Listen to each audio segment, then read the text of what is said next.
Are you fired up tonight, everybody?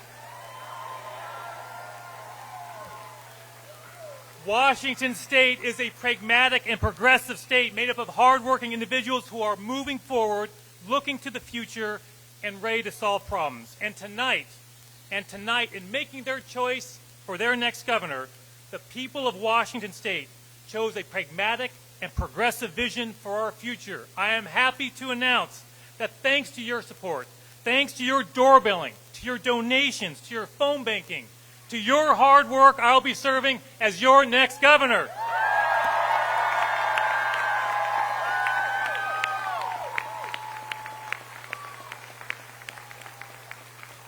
And because of your hard work, Washington State is contributing its electoral votes to try and send Kamala Harris to the White House.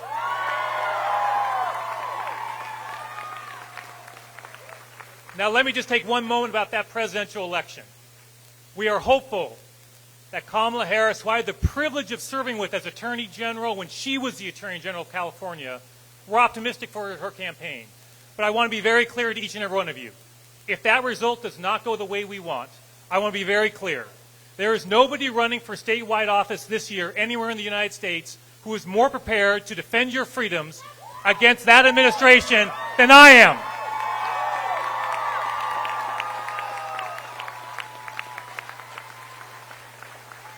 And I'm excited that if that day was to come, I will have the best partner to be the next Attorney General, Nick Brown, to help me in that effort.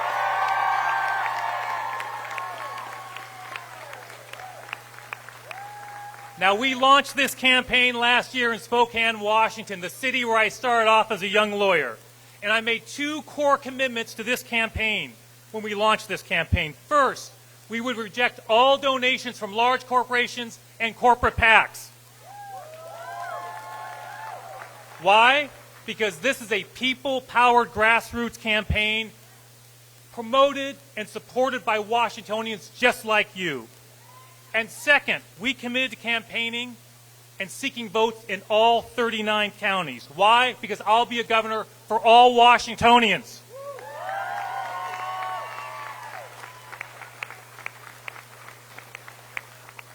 Now, we could not have this decisive victory tonight, and it is decisive, without the help of my incredible campaign team led by Catherine Bodman and Bailey Burgess. Give it up for both of them. Bailey's right here.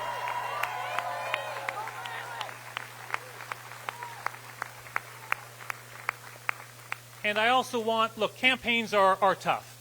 And I appreciate Dave Reichert stepping up and running for governor. He ran a hard-fought campaign. Please join me in a big round of applause and thanking Dave Reichert for his many years of service to the people of the state of Washington.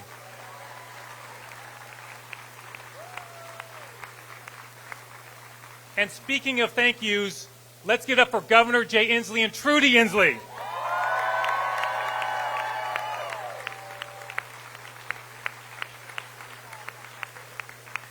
Now, look, campaigns are a family operation. And as some of you know, I'm from a large family of 7 kids. All of my siblings are here tonight, along with my extended family of in-laws and cousins and nephews and nieces. Please thank them for supporting me throughout this political campaign and all my campaigns for the last 20 years. Thanks, you guys. And speaking of family, I'm joined by my wife, Colleen,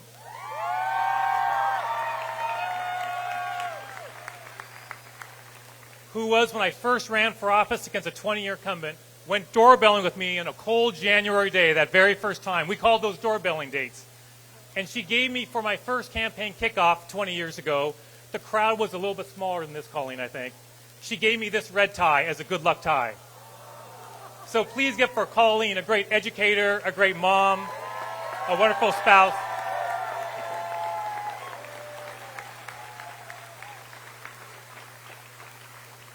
And we're joined by our twins, who we're very proud of, Jack and Katie,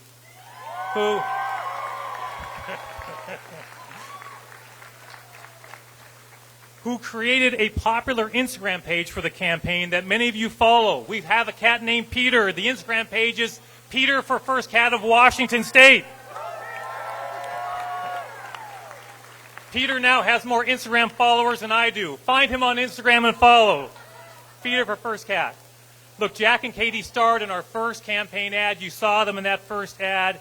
Katie appeared in that ad with her entire softball team. Her team's in the house. Seattle Spice, the coaches. And Jack appeared in that ad alongside me on a trail with our backpacks on. Jack and I are working on climbing the 100 highest peaks in Washington, and Jack, I'm looking forward to more peaks this summer, right? We'll knock them off. Now look, Jack knows that climbing a mountain, a challenging mountain, begins with a fundamental truth. You start with the first step. And tomorrow morning, we're going to get up and start that first step of transitioning to a new administration to be your governor, to fight for you every step of the way. And here's what you can expect from me as your next governor. I will lead a government that protects our core freedoms,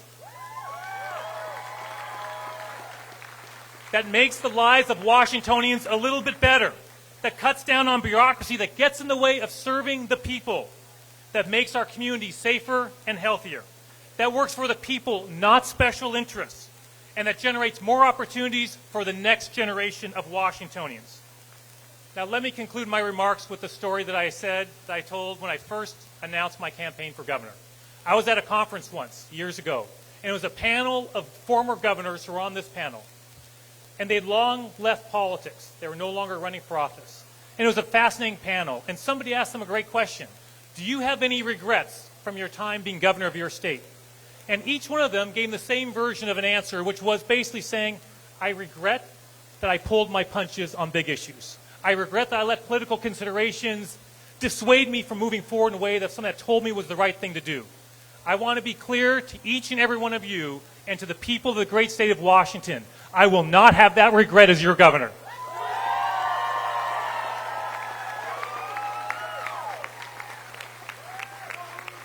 As your Attorney General with a fantastic team, we fought for you every single day. We did not pull our punches. And as your governor, I will center you, each and every one of you, red counties, blue counties, Republicans, Democrats, independents, you are top of my mind. I'm thinking of you, will advocate for you, will make Washington even a greater state than it is today. Thank you so much, everybody. Let's go get them. Thanks, everybody.